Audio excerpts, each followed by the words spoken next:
Assalamualaikum warahmatullahi wabarakatuh. Perkenalkan, nama saya Erandri Michael Ilyasa, NIM 211-201-191-30108 dari mata kuliah Jaringan Syaraf Tirwan tahun 2021. Di sini saya membuat tugas dengan judul Flower Image Classification menggunakan Convolutional Neural Network.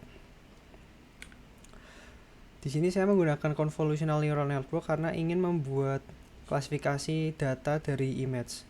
Sebelumnya saya akan menjelaskan mengenai definisi dasar dari CNN atau Convolutional Neural Network.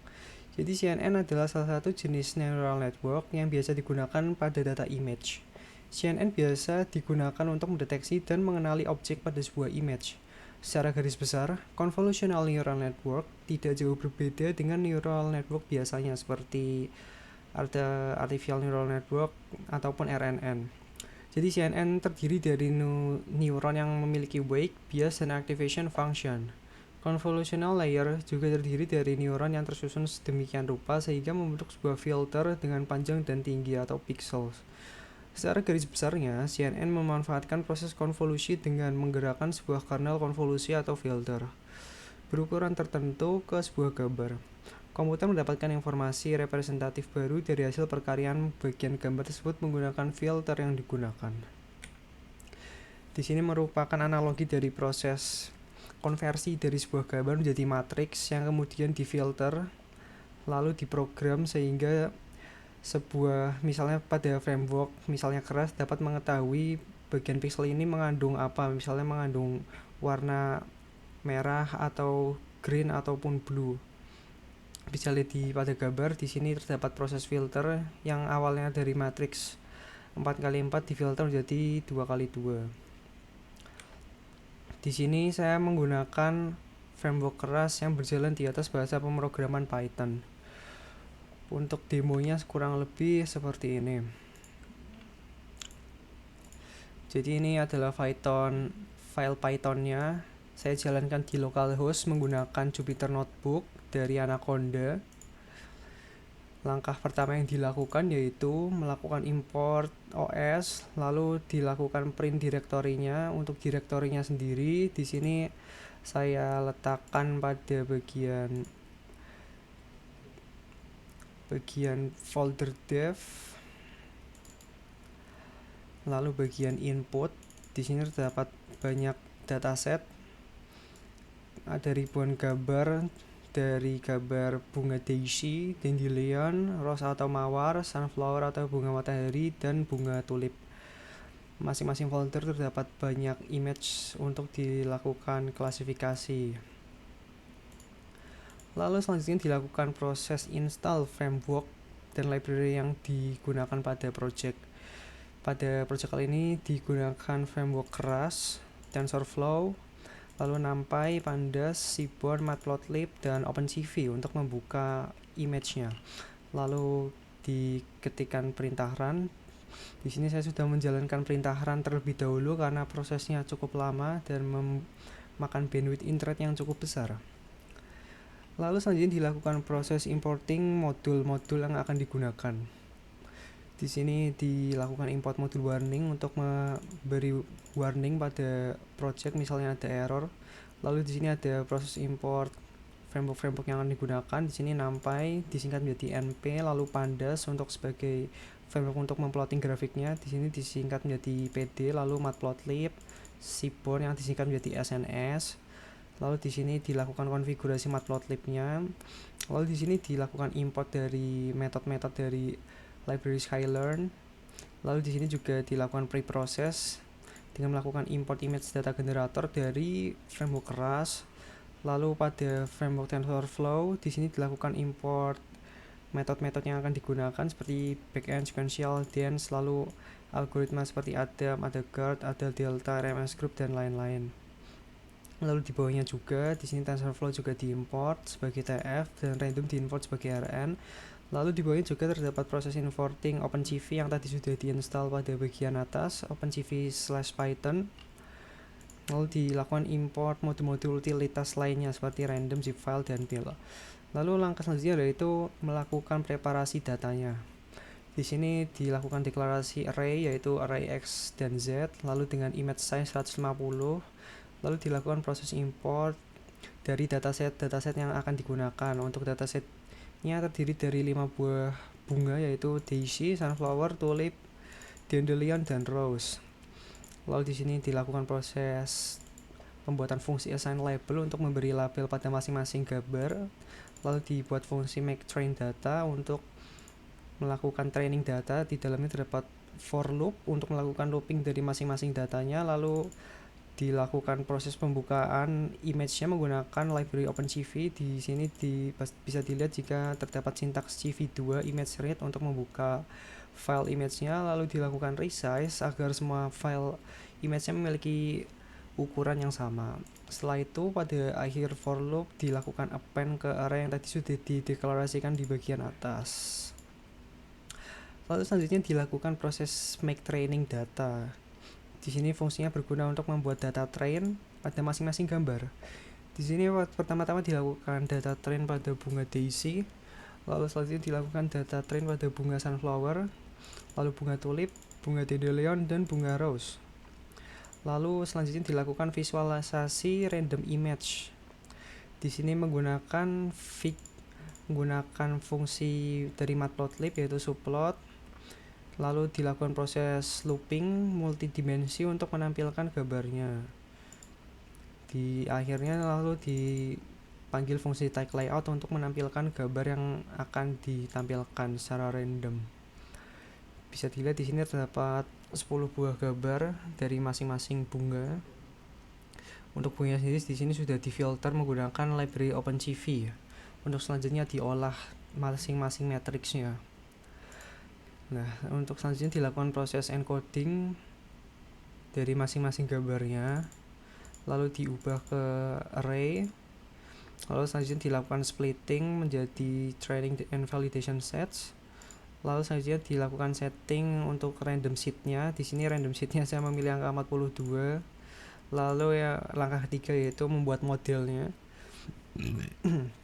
Di sini dilakukan pembuatan model convnet dengan cara memanggil fungsi sekuensial untuk melakukan modeling convolutional neural network. Lalu di sini untuk fungsi aktivasinya menggunakan relu dengan input shape-nya 150 x 150 pixel. Lalu untuk max polling, untuk pollingnya sendiri di sini menggunakan ukuran 2x2. Lalu untuk stretch-nya 2x2.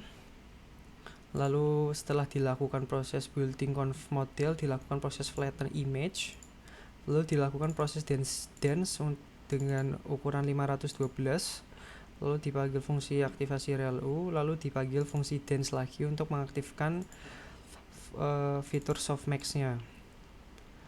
Lalu selanjutnya dilakukan proses LR annealer dengan cara memanggil fungsi reduce LR on plateau dari framework keras. Untuk ukuran batch-nya sendiri 128, lalu untuk epoch-nya sendiri 50.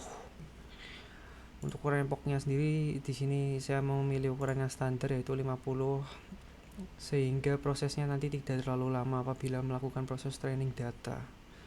Lalu dijalankan fungsinya reduce LR on plateau. Lalu selanjutnya dilakukan proses data augmentation to prevent overfitting dengan memanggil fungsi image data generator yang tadi sudah dipanggil di bagian atas. Lalu dimasukkan argumennya satu persatu. Untuk fitur waste center-nya di set ke false, lalu sample waste center-nya di set ke false, lalu standard normalization untuk yang fitur waste-nya false, sample waste-nya juga false, lalu ZCA whitening-nya dibikin false juga, lalu rotation range-nya dibikin 10 derajat, zoom range-nya 0,1, lalu shift range-nya 0,2. Di sini dilakukan secara random untuk meng-shift image secara horizontally dan vertically. Lalu dilakukan proses flip pada sisi horizontal dan vertikalnya. Lalu selanjutnya dilakukan pemanggilan fungsi fit xtrain. Lalu selanjutnya dilakukan proses compiling keras dan modelnya. Lalu dilakukan summary untuk melihat hasil dari compilingnya. Untuk itu dilakukan proses pemanggilan metode compile dari objek model. Lalu selanjutnya setelah dilakukan proses compile, dilakukan proses summary untuk melihat hasil data dari compilingnya. Di sini bisa dilihat jika data hasil compilingnya cukup lengkap, terdapat deskripsi layernya. Di sini ada layer conv 2D, lalu ada max poolingnya juga, lalu untuk orb shape-nya juga terlihat semua di sini, beserta parameternya juga terlihat di sini. Lalu selanjutnya dilakukan fitting on the training set and making prediction on a validation set. Di sini dilakukan proses trainingnya. Di sini untuk trainingnya sendiri kurang lebih tadi saya melakukannya dalam waktu 1 jam, karena epoknya sendiri terdiri dari 50 epok yang masing-masing epoknya kurang lebih selama 1,5 menit untuk melakukan proses trainingnya. Bisa dilihat di sini kurang lebih prosesnya 1 jam. Untuk melakukan proses trainingnya di sini menggunakan fungsi model.fitGenerator. Lalu dimasukkan argumen-argumennya dari data yang sudah digenerate dari proses compiling tadi. Lalu setelah dilakukan proses epoch kurang lebih 1 jam, dilakukan proses evaluating model performance-nya. Di sini dilakukan plotting dari data history untuk loss-nya beserta value loss-nya. Lalu diberi title, diberi label, legend, lalu dilakukan proses show. Di sini bisa dilihat jika grafiknya antara trend dan test cukup sinkron, meskipun terdapat sedikit perbedaan pada bagian akhir epoknya. Lalu selanjutnya dilakukan evaluating model performance pada tingkat akurasinya, yaitu dengan memanggil objek akurasi dari objek history. Di sini kemudian dilakukan plotting sama seperti pada bagian atas. Pada grafik juga bisa dilihat jika hasil antara training dan test kurang lebih sama, hanya saja berbeda sedikit pada bagian epoch yang terakhir, yaitu antara epoch 40 hingga 50. Lalu selanjutnya dilakukan proses visualization prediction on the validation set. Di sini dilakukan proses predict dengan cara memanggil metode predict dari objek model. Lalu dilakukan prediksi digitsnya menggunakan numpy. Lalu selanjutnya di sini dilakukan proses looping untuk menyimpan properti yang misalnya misclassified. Lalu selanjutnya dilakukan proses pengujian. Di sini apabila proses klasifikasinya, di sini merupakan contoh apabila proses klasifikasinya itu benar. Di sini dilakukan proses plotting. Lalu di sini juga terdapat fungsi for loop untuk melooping hasil prediksi gambarnya, apakah gambarnya benar atau tidak sesuai dengan hasil data trainingnya. Lalu dilakukan run. Lalu bisa dilihat jika di sini terdapat hasilnya. Pada labelnya tertulis predicted flower-nya rose, lalu actual flower-nya rose. Di sini bisa dibuktikan jika artificial neural network-nya berhasil mendeteksi jika gambar tersebut merupakan gambar mawar. Begitu pula pada bunga lainnya, di sini artificial neural network-nya bisa mendeteksi bunga tulip, lalu bunga dandelion, dan bunga lainnya dengan bentuk dan warna yang berbeda. Lalu selanjutnya dilakukan pengujian apabila terdapat misclassified image. Di sini bisa dilihat jika prediksi gambarnya dengan hasil aktualnya salah. Di sini prediksi gambarnya rose tapi yang muncul tulip, lalu di sini prediksi gambarnya rose tapi yang muncul malah sunflower. Lalu di bawahnya prediksinya sunflower tapi yang muncul dandelion. Jadi untuk ke-8 gambar ini merupakan gambar yang misclassified.